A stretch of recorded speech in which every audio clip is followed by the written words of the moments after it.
아멘. 귀한 찬양 감사드립니다. 이 시간 주를 향한 사랑의 마음을 가지고 잠시 기도합니다. 사랑합니다. 주님, 말씀을 사랑합니다. 성령님, 이 시간도 우리와 함께해 주시옵소서. 세상 그 어떤 것도 주님보다 더 귀한 것이 없습니다.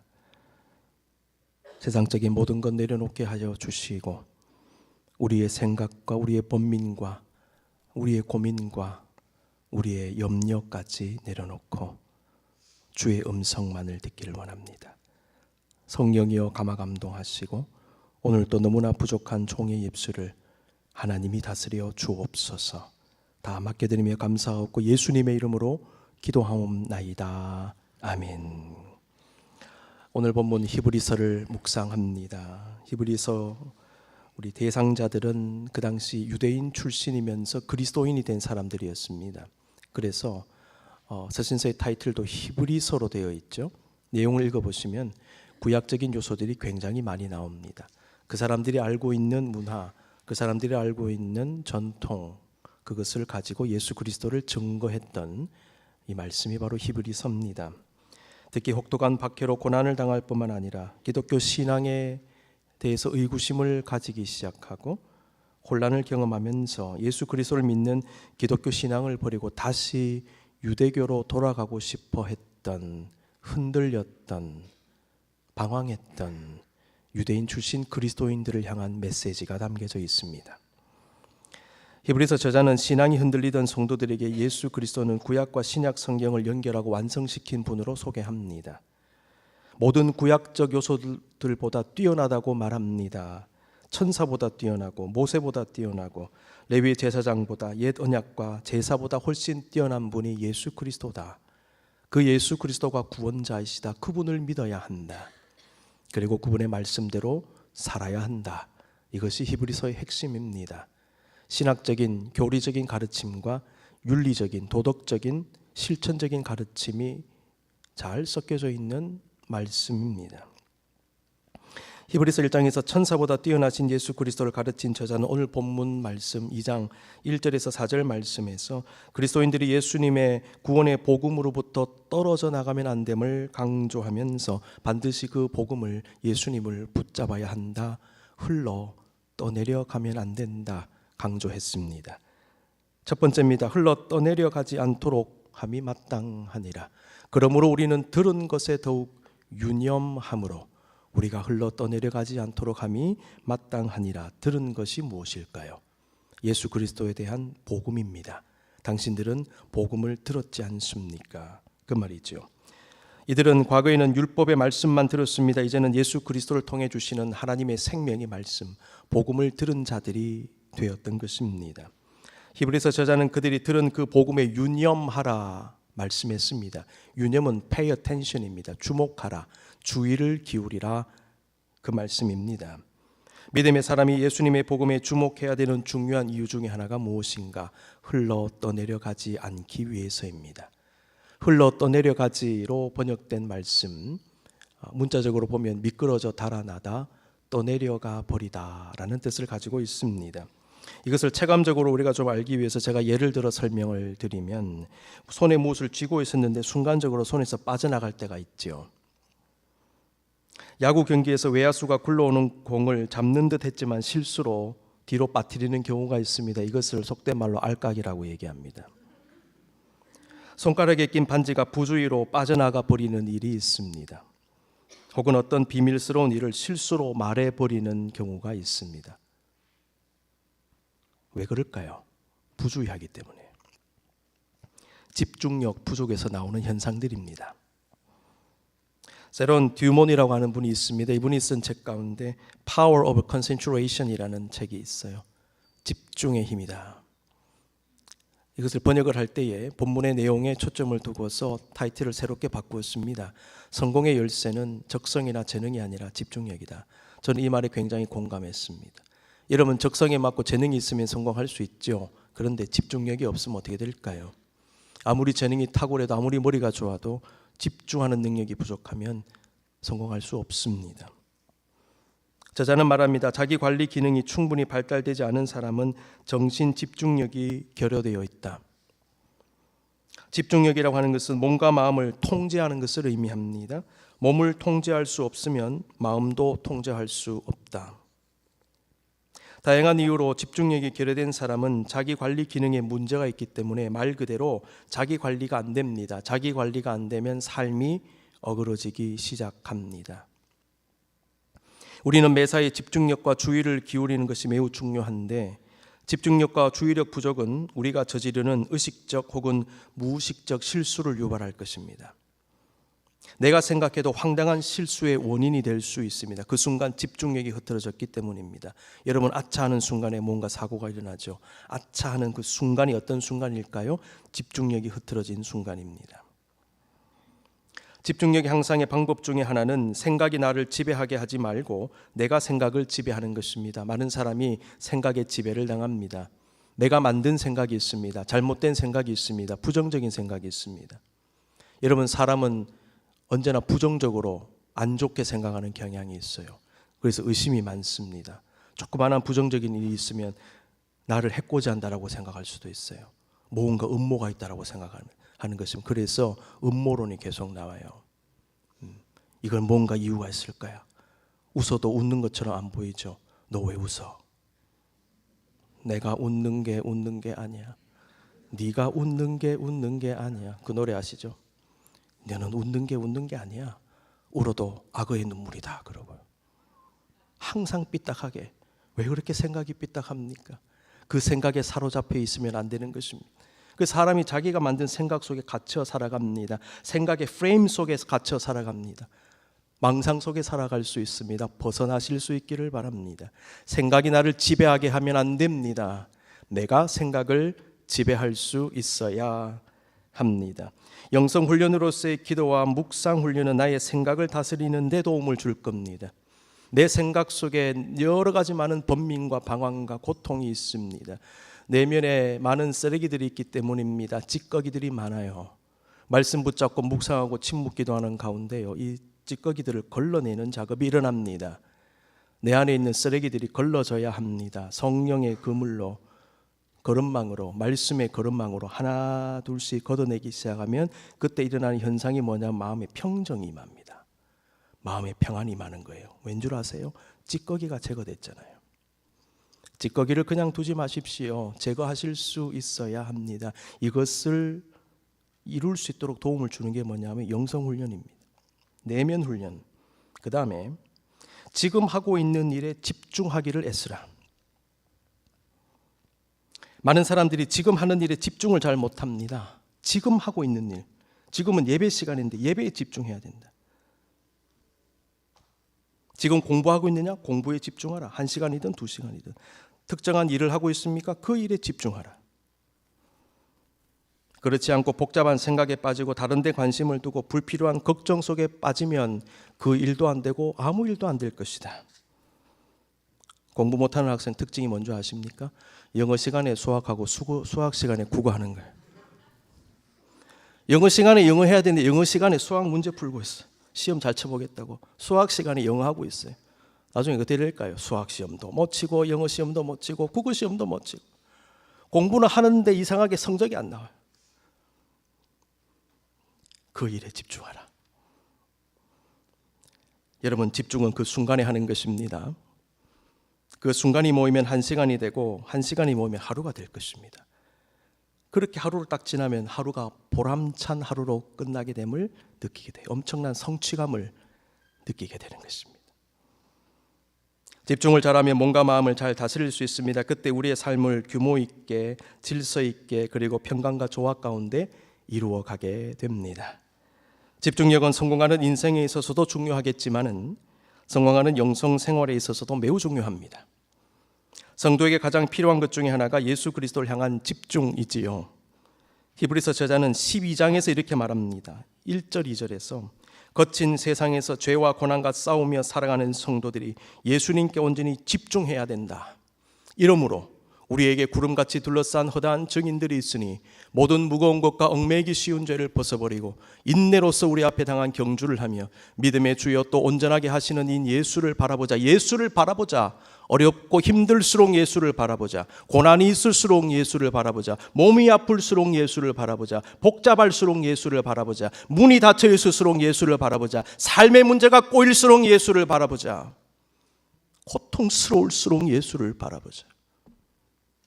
그는 그 앞에 있는 기쁨을 위하여 십자가를 참으사 부끄러움을 개의치 아니하시더니 하나님 보좌 우편에 앉으셨느니라. 성도들이여 십자가를 바라보고 예수님께 주목하라는 것입니다.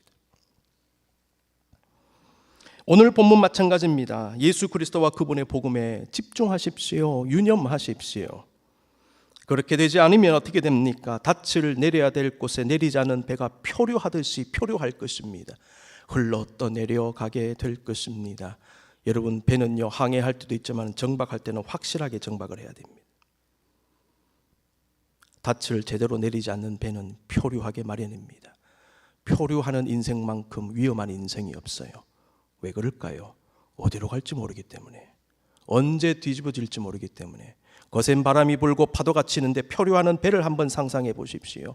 얼마나 위험천만한 순간입니까? 이 땅에 표류하는 인생들이 많습니다. 영적으로 표류하고 육적으로도 표류하는 인생이 얼마나 많은지 모릅니다. 그런 표류하는 인생이 되면 안 된다는 것입니다. 마음을 다잡으라는 것입니다. 생각을 다잡아야 됩니다. 신앙을 굳게 해야 합니다. 우리가 복음에 주목하고 복음의 말씀을 붙잡아야 되는 이유를 저자는 설명했습니다. 그러면서 첫 번째로 율법과 복음을 비교하면서 설명합니다.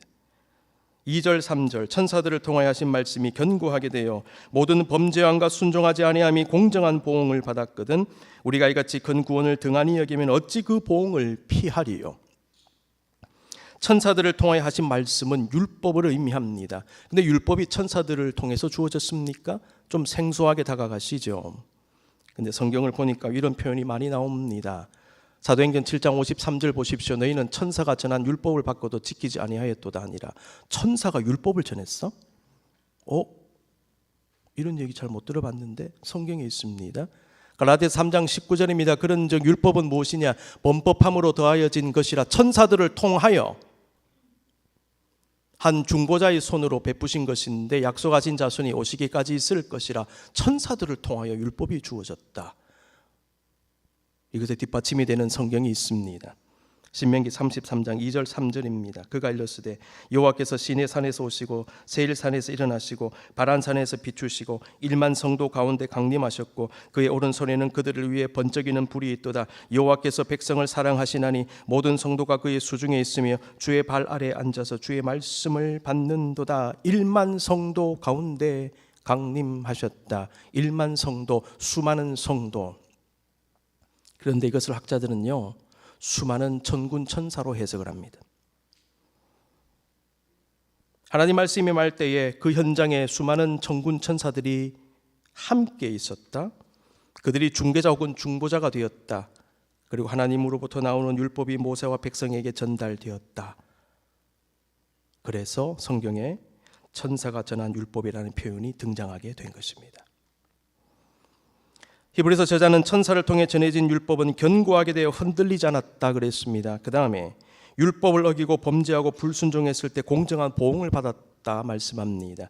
공정한 보응이란 공의롭고 합당한 심판과 징벌입니다. 중요한 것은 율법도 그렇게 견고히 섰고 율법도 지키지 않으면 공정한 보응을 받는데 어찌 복음을 지키지 않은 자가 공정한 보응을 받지 못하겠느냐. 그러므로 복음을 붙잡아야 합니다. 그 말입니다. 둘째로 구원의 복음에 주목해야 되는 이유는 복음이 확정되었고 믿음도 확정되었기 때문입니다. 3절 4절 이 구원은 처음에 주로 말씀하신 바요. 이 말은 주님께서 말씀하신 바요. 그 말입니다. 들은 자들이 우리에게 확증한 바니 하나님도 표적들과 기사들과 여러 가지 능력과 및 자기의 뜻을 따라 성령이 나누어 주신 것으로서 그들과 함께 증언하셨느니라. 율법은 천사가 중개자가 되었죠. 그런데 복음은 예수님이 직접 전하신 것이다. 이것이 율법과 복음의 결정적인 차이점입니다. 그 다음에 예수님은 복음을 전하시고 그 복음을 들은 제자들로 하여금 다시 전하게 하셨습니다. 마가복음 16장 15절 또 이르시되 너희는 온 천하에 다니며 만민에게 복음을 전파하라. 예수님이 전하시고 제자들이 받고 그 말씀을 전하고 그렇게 전한 말씀이 히브리서 수신자들에게까지 전달되었다는 것. 그래서 여러분은 복음을 들은 자들 아닙니까? 복음이 확정되었습니다라고 얘기한 것입니다. 이에 더해서 하나님이 직접 역사하셨다 말씀하고 있습니다. 표적들과 기사들과 여러 가지 능력과 및 자기의 뜻을 따라 성령이 나누어 주신 것으로서 그들과 함께 증언하셨느니라. 예수님도 전하시고 제자들도 전하고 하나님이 직접 역사하셨다. 표적을 사용하시고 기사를 사용하시고 능력을 사용하시고 자기의 뜻을 따라 성령이 나누어 주신 것, 이것은 성령의 은사를 얘기합니다. 성령의 은사를 동원하셔서 그들과 함께 증언하셨다. 전파자들과 함께 역사하셨다. 이렇게 전하여진 복음을 여러분이 받은 것입니다. 확증된 것입니다. 그리고 여러분의 믿음이 확정되었습니다. 그러므로 여러분은 복음을 붙잡아야 됩니다 라는 논리로 설명을 했던 것입니다. 하나님은 성령으로 말씀을 전파하십니다. 말씀과 성령은 언제나 같이 갑니다. 말씀이 전할 때 성령이 감화 감동하시고 성령께서 말씀을 통해 우리에게 가르침을 주시고 이 말씀과 성령은 언제나 콤비를 이루어서 우리에게 역사하는 줄로 믿습니다. 그 상태에서 우리를 진리의 길로 인도하시는 것입니다. 요한복음 16장 13절 그러나 진리의 성령이 오시면 그가 너희를 모든 진리 가운데로 인도하시리니 그가 스스로 말하지 않고 오직 들은 것을 말하며 장래일을 너희에게 알리시리라. 아멘. 히브리서 저자는 오늘 본문에서 자신의 편지를 받는 성도들이 믿음이 흔들려 세속의 물결에 휩쓸려 떠내려가면 안 된다라고 말하면서 그렇게 되지 않기 위하여 복음에 더욱 주목하라, 예수님을 더욱 붙잡으라 권고했던 것입니다. 여러분, 이 세상에는 우리를 흔드는 것들이 참 많아요. 가만히 한번 생각해 보십시오. 우리는 늘 흔들리며 살아갑니다. 세상의 유혹이 우리를 흔들고 나 자신의 정욕이 나를 흔들고 내 생각이 나를 흔들고 우리가 듣는 수많은 사건과 사고와 소문들이 나를 흔들고 내가 실제로 경험하는 삶의 고난과 환난이 저와 여러분의 삶을 흔들고 있습니다. 우리는 바람에 흔들리는 갈대와 같은 존재. 그럼에도 불구하고 우리는 흔들릴지언정 뿌리 뽑히면 안 됨을 여러분 늘 기억하십시오. 그래, 내가 좀 흔들릴 수 있다. 그러나 나는 뿌리 뽑히지 않겠다. 내가 좀 힘들 수는 있습니다. 내가 좀 주저앉고 싶을 수는 있습니다. 그런데 완전히 넘어지진 않는다. 주님께서 다시 나를 세워주실 것이다. 흔들려도 견고하게 나의 자리를 지킬 것이다. 이러한 신앙적 결단이 우리에게 필요한 줄로 믿습니다. 여러분, 성도가 하나님을 향한 믿음과 구원의 확신을 잃어버리고 복음과 말씀 위에 선 신앙이 무너지는 것은 우리의 영적 존재 기반이 무너지는 것이고 우리의 영적 존재 기반이 무너지면 다 잃어버리는 거예요. 우리에게 가장 중요한 것은 돈이 아닙니다. 명예가 아닙니다. 권세가 아닙니다. 지위가 아닙니다. 성삼일체 하나님을 믿고 아는 것입니다. 그리고 그분의 구원을 받는 것입니다. 이 세상에서 모든 것을 얻었다 한들 우리가 만약 구원을 잃어버린다면 무슨 의미가 있습니까? 예수님은 바로 그 구원 때문에 이 땅에 오셔서 십자가에서 우리를 위해 죽으신 것입니다. 그 구원 때문에 죽으신 거예요. 그만큼 구원이 중요합니다. 사도 바울은 사도행전 20장 24절에서 내가 달려갈 길과 주 예수께 받은 사명 곧 하나님의 은혜의 복음을 증언하는 일을 마치려 하면은 나의 생명조차 조금도 귀한 것으로 여기지 아니하노라 그랬습니다. 나는 복음에 목숨을 걸었다. 나는 구원받는 것에 목숨을 걸었다. 그만큼 그게 중요하다. 여러분, 목숨 걸고 하는 사람 당해낼 재간이 없습니다. 목숨을 거는 이유는요, 정말 중요하기 때문이에요. 이와 함께 바울은 예수님 만난 이후에 인간적으로는 많은 것을 잃어버리고 육신적으로는 정말 아무것도 아닌 것 같은 사람처럼 보여졌지만은 위대한 고백을 내어놓았죠. 나는 모든 것을 가진 사람이 되었습니다. 세상적으로는 육신적으로는 모든 것을 잃어버린 것처럼 보일지라도 나는 모든 것을 사실은 가진 사람입니다. 그 고백이 어디에 나올까요? 고린도후서 6장 2절 그리고 4절에서 10절까지의 말씀에 나옵니다. 우리 함께 읽어볼까요? 시작. 이르시되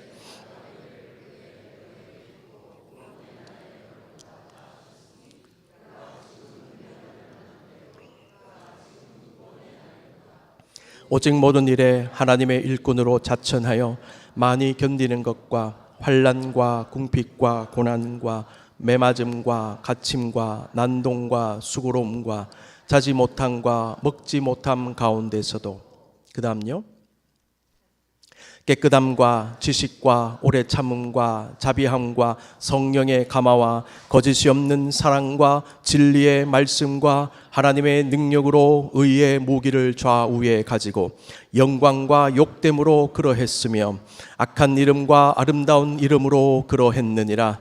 우리는 속이는 자 같으나 참되고 무명한 자 같으나 유명한 자요, 죽은 자 같으나 보라 우리가 살아있고 징계를 받는 자 같으나 죽임을 당하지 아니하고 근심하는 자 같으나 항상 기뻐하고 가난한 자 같으나 많은 사람을 부요하게 하고 아무것도 없는 자 같으나 모든 것을 가진 자로다.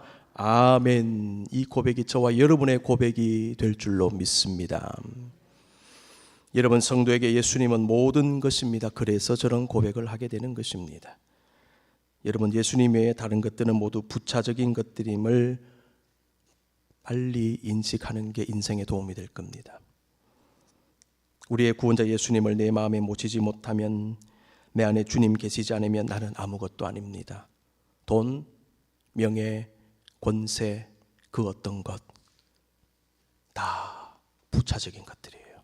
이걸 빨리 깨달아야 돼요. 저와 여러분의 마음에 평안이 가끔씩 없는 이유가 뭘까요? 많은 사람들이 평안을 누리지 못하고 살아가는 이유가 무엇입니까? 내 마음 중심에 하나님 온전히 모시지 못하고 내 영혼이 하나님이 아니라 다른 어떤 것을 바라보고 그것에 매달려 살기 때문입니다. 이 세상의 모든 것들은 신기루와 같습니다. 그것들이 일순간 나에게 힘이 되어줄 수 있는 것 같이 보이지만은 그 모든 것은 아무리 거대하게 지어져도 바닷물이 밀려왔을 때 무너져버리는 모래성과 같음을 여러분 잊지 마십시오. 모래성 아무리 휘황찬란하게 지어본들 물 한 번 밀려오면 끝나는 거예요. 근데 많은 사람들이 속고 있어요. 그 모래성에 속습니다. 물 한 번 밀려 나오면 사라질 그 모래성을 바라보며 인생을 허비해요. 인간이 잘 먹고 잘 살고 많은 것을 누리고 가지는 것 같은데 허무감과 절망감과 무력감에 빠지는 이유는 우리 눈에 보이는 그 모든 것이 사상 누각, 모래 위에 지은 집, 눈에 보이는 것 같지만 실제로는 허상인 신기루와 같이 사라져 버리는 것이기 때문에 허무해지는 것입니다. 있는 것 같은데 없는 거예요.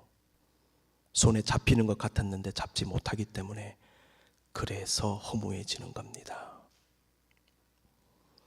성공하는 인생은 모든 일에서 핵심과 본질과 기초를 놓치지 않습니다. 핵심과 본질과 기초.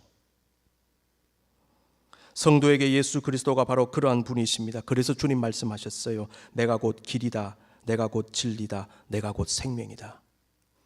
인생 살면서 세 가지 반드시 잡아야 되는 거, 길과 진리와 생명이에요. 예수님입니다.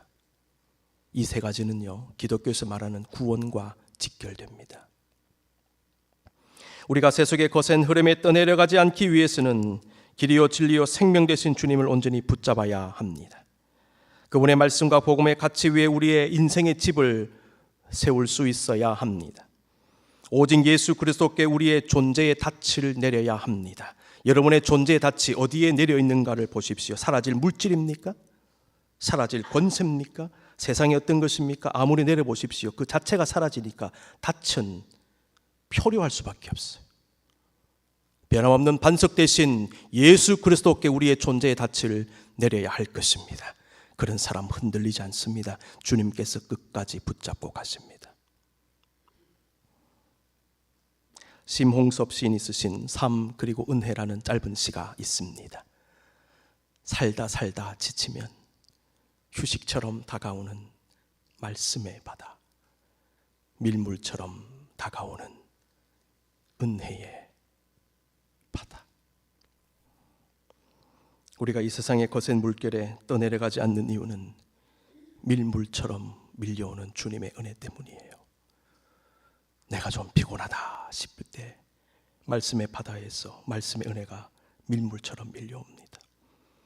내가 좀 지치고 힘들다 싶을 때, 내가 마음에 절망감이 들 때에, 낙심이 들 때에 어김없이 다가오는 밀물처럼 다가오는 은혜가 있습니다. 여러분, 그 은혜 때문에 우리는 여기까지 온 거예요. 이 은혜는 멈추지 않아요. 하나님의 말씀의 은혜는 멈추지 않습니다. 위로의 물결과 하나님의 긍휼과 자비와 사랑의 은혜의 밀물은 멈추지 않을 것입니다.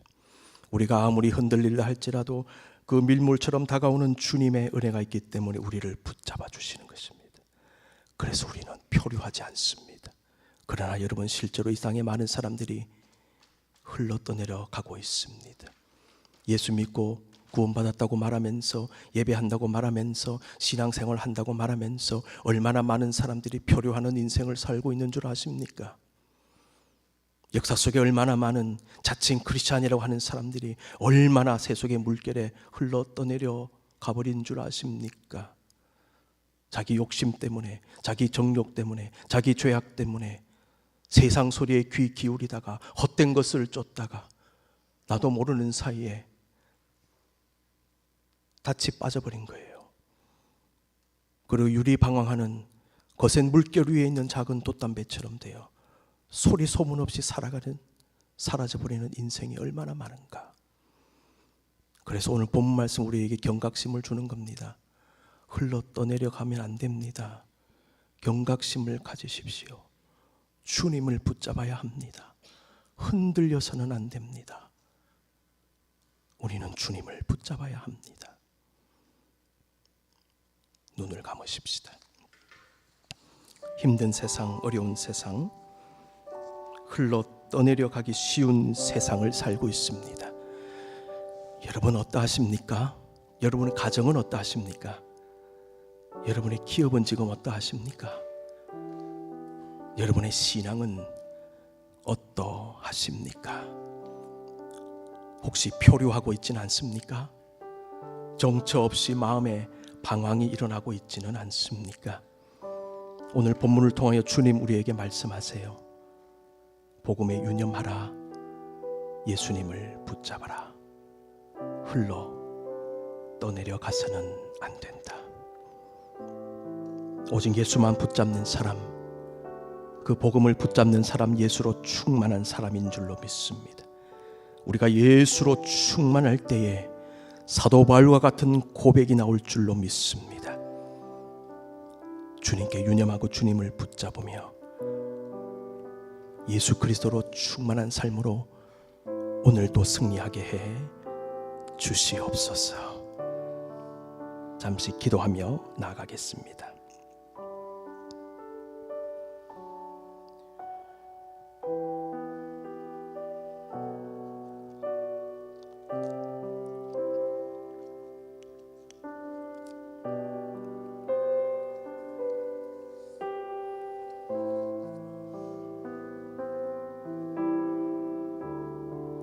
주님, 오늘도 우리를 붙잡으시니 감사합니다.